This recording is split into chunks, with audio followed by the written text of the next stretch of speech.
அனைவருக்கும் வணக்கம். இன்றைக்கி ஒரு சூப்பரான டைட்டிலோடு வந்திருக்கோம். தூங்குனா மூச்சு திணறல் வராது அப்படின்னு சொல்லியிருக்காங்க நிறைய டாக்டரு. அது எப்படிங்கிறதான் இந்த வீடியோவில் பார்க்க போகிறோம். அதாவது தூங்குனா கிடையாது, நம்ம நிறைய பொசிஷனில் தூங்குவோம் இல்லையா, அதில் ஒரு சில பொசிஷனில் தூங்கும்போது மூச்சு திணறல் வர்றதுக்கான வாய்ப்புகள் இல்லைன்னு சொல்லிட்டு டாக்டரே ரெக்கமெண்ட் பண்ணுறாங்க. அதை பற்றின வீடியோ தான் இது. இதுக்கு முன்னால் நம்ம சேனலில் மூச்சு திணறலை பற்றி நிறைய வீடியோ போட்டிருக்கோம். அதை பார்க்காதவங்க நம்ம சேனலை சப்ஸ்கிரைப் பண்ணிவிட்டு அந்த வீடியோவும் மறக்காமல் பாருங்கள். வாங்க வீடியோக்குள்ளே போகலாம்.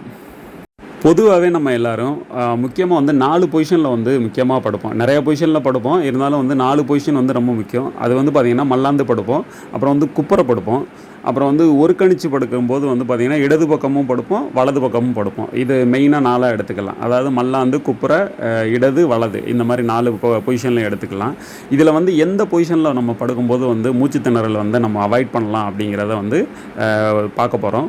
அதாவது மல்லாந்து படுக்கும்போது பார்த்திங்கன்னா நம்மளோட நுரையீரலுக்கு பின்னால் நம்மளோட ஆக்சிஜன் லெவல் கம்மியாக கிடைக்கிறதாகவும் மருத்துவர்கள் கண்டுபிடிச்சிருக்காங்க.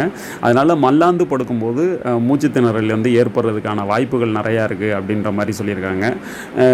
குப்புற படுக்கும்போது பார்த்திங்கன்னா நமக்கு நுரையீரலுக்கு பின்பகுதிக்கு நல்லா ஆக்சிஜன் போகிறதாகவும் அதனால் மூச்சு திணறல் வராது அப்படின்றத சொல்லியிருக்காங்க.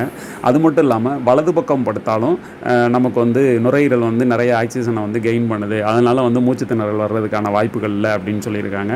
அதே மாதிரி இடது பக்கம் படுக்கும்போது கம்ஃபர்டபுளாக படுக்கும்போது பார்த்திங்கன்னா மூச்சு திணறல் வர்றதுக்கான வாய்ப்புகள் கம்மி அப்படின்ற மாதிரி சொல்லியிருக்காங்க.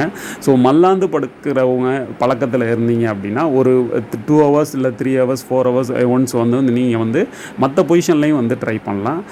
ஸோ இந்த மாதிரி 4 மணி நேரத்துக்கு ஒரு முறையாவது பொசிஷனை மாற்றி படுக்க சொல்லி நம்ம டாக்டர்ஸ் ரெக்கமெண்ட் பண்ணியிருக்காங்க. ஸோ இதெல்லாம் உண்மையா அப்படிங்கிற சந்தேகம் நிறைய பேருக்கு வரும். அந்த சந்தேகம் எனக்கு இருந்துச்சு. பொதுவாக இனிமேல் மல்லாக்க படுக்கிறவங்க பழக்கம் இருந்தால் அதை மாற்றிக்கங்க. மாற்றிக்கிட்டு மற்ற பொசிஷனில் அடிக்கடி ட்ரை பண்ணி பாருங்கள். கண்டிப்பாக மூச்சு திணறலை அவாய்ட் பண்ணலான்னு சொல்லியிருக்காங்க. அதை பற்றின வீடியோ உங்களுக்கு டிஸ்கிரிப்ஷனில் நான் கொடுத்துருக்கேன். அந்த லிங்க்கை சந்தேகம் இருக்க நபர்கள் அந்த லிங்க்கை கிளிக் பண்ணி பார்க்கலாம். ஸோ உண்மையிலே இந்த படுக்கிறதுனால மூச்சு திணறலை அவாய்ட் பண்ண முடியுமா முடியாதாங்கிற ஒரு தெளிவு கிடைக்கும். இந்த வீடியோவை உங்களுக்கு பிடிச்சிருந்தா கண்டிப்பாக சப்ஸ்கிரைப் பண்ணுங்கள், லைக் பண்ணுங்கள், ஷேர் பண்ணுங்கள், கமெண்ட் பண்ணுங்கள். கண்டிப்பாக இந்த விஷயம் உங்கள் ஃப்ரெண்ட்ஸுக்கு, உங்கள் ரிலேஷன்ஸுக்கு கண்டிப்பாக ஷேர் பண்ணுங்கள். நன்றி, வணக்கம்.